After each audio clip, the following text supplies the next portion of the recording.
It's been more than 7 years since Ohio voters overwhelmingly repealed an anti-union law that limited the collective bargaining rights of public employees.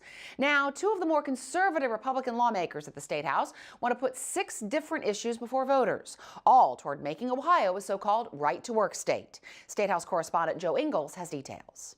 Representatives John Becker and Craig Riedel say their bill would allow voters to decide whether Ohio should be a right-to-work state for public and private sector employees and would put limitations on unions for collecting dues and spending money on political ads. The membership would then have a voice in their unions to decide which bargaining unit they want. Maybe they want to switch unions, so it opens up competitions. So the idea of these are for really the workers' rights. Riedel says Ohioans should decide this issue once and for all.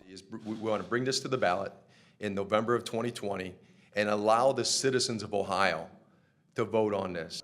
But opponents say Ohioans have already decided.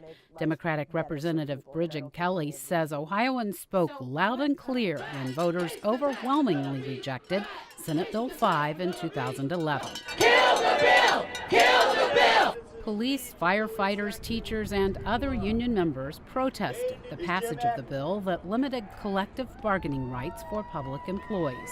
About 500,000 of them marched in the street in front of the State House, and a record 1.3 million people signed petitions to put it on the ballot.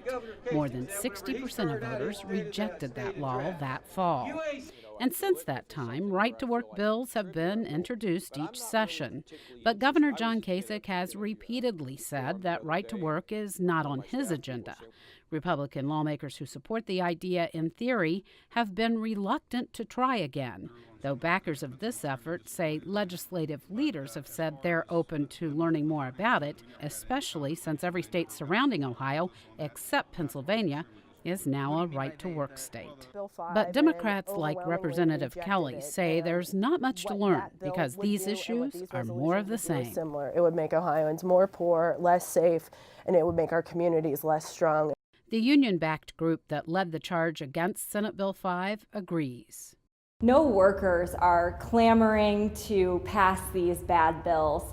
That's because in right-to-work states, the death on the job rate is 49% higher because people lose their voice and ability to talk about unfair working conditions and unsafe working conditions. And right to work is wrong states. Everyone is poor. Both labor households and non-labor households make about $681 less per month in right to work states.